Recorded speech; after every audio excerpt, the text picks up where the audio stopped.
More Indians are dying of heart attacks than ever before. और आपको मालूम है ये क्यों है?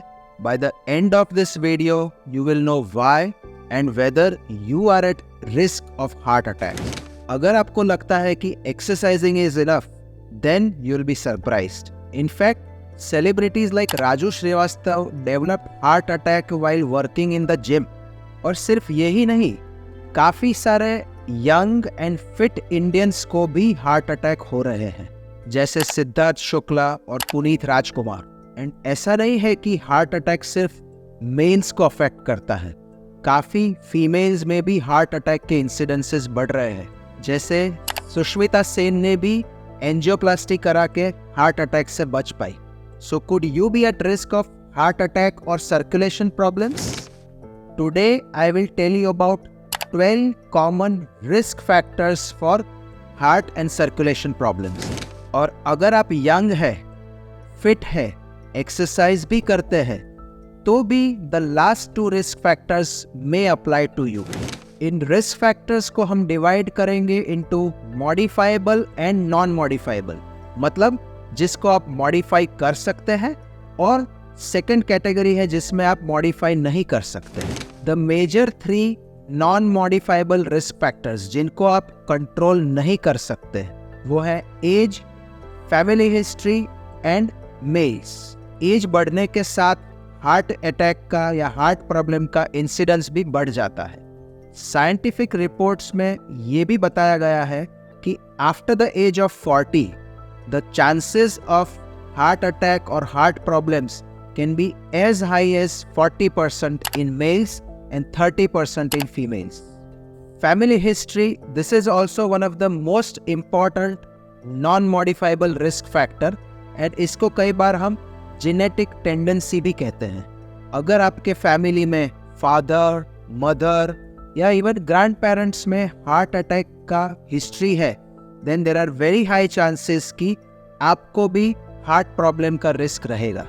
थर्ड नॉन मॉडिफाइबल कॉज और रिस्क फैक्टर इज मेल्स। हाँ, हार्ट अटैक मेल्स में अभी भी ज्यादा होते हैं, फीमेल्स में उनका इंसिडेंस बढ़ रहा है, but still not as high as in male. Young Indians में हार्ट अटैक ज्यादा होने के 2 एक्स्ट्रा रीजंस हैं। One is genetic predisposition and second is the size of coronary arteries.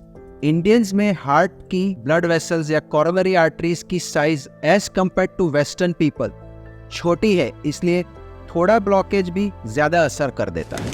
Now coming to the 9 modifiable risk factors, मतलब अगर आप choose करें, अपने रिस्क फैक्टर को आइडेंटिफाई करें और उनको मॉडिफाई या करेक्ट कर पाए, तो इन 9 चीज़ों को आप कंट्रोल कर सकते हैं। और ये सारी चीज़ें अगर आप कंट्रोल करें तो हार्ट अटैक का प्रॉब्लम या रिस्क ऑलमोस्ट 75% कम हो सकता है।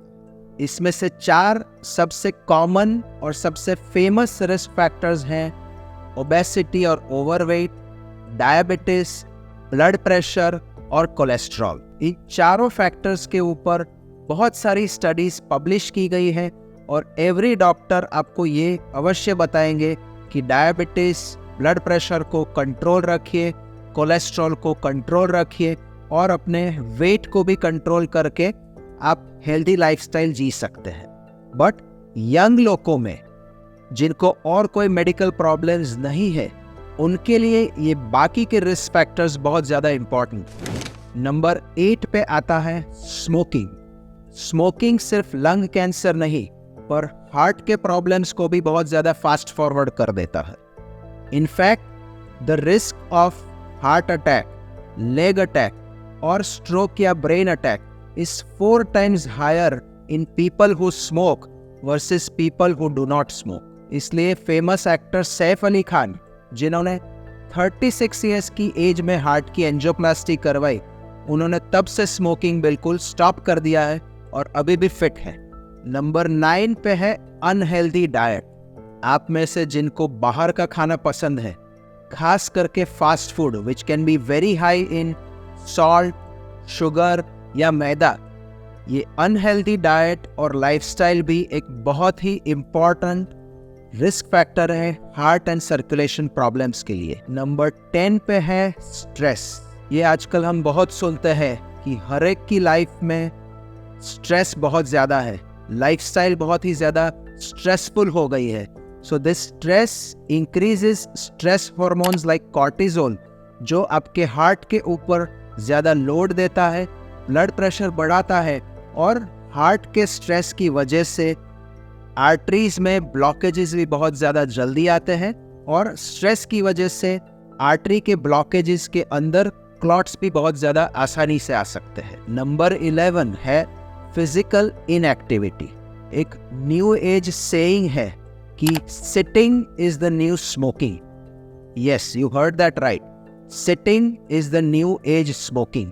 अगर आप दिन में 10 आवर्स से ज़्यादा बैठे रहते हैं, then the risk of heart attacks increases by almost 30%. So, sitting की वजह से न सिर्फ हार्ट बट डायबिटीज, ओबेसिटी और बाकी सारी लाइफस्टाइल डिसऑर्डर्स का भी रिस्क बहुत ही ज़्यादा बढ़ रहा है. एंड 12th, अगेन बहुत इम्पॉर्टेंट फैक्टर है, स्लीप डिप्राइवेशन. इस फास्ट लाइफस्टाइल में अगर आपके बॉडी को रेगुलर 7 आवर रेस्ट या स्लीप नहीं मिलती, then over time chances of diabetes, higher blood pressure और हार्ट एंड सर्कुलेशन बहुत ज़्यादा बढ़ जाते हैं. The risk of high BP and heart problems can increase up to 25% अगर आपको sleep less than 7 hours per day मिलती है. ये सारे रिस्क फैक्टर्स सिर्फ हार्ट अटैक नहीं बट लेग अटैक या ब्रेन अटैक के लिए भी रिस्पॉन्सिबल है. और अगर हार्ट अटैक की तरह आप जानना चाहते हैं कि लेग अटैक क्या है, तो प्लीज़ सी दिस वीडियो.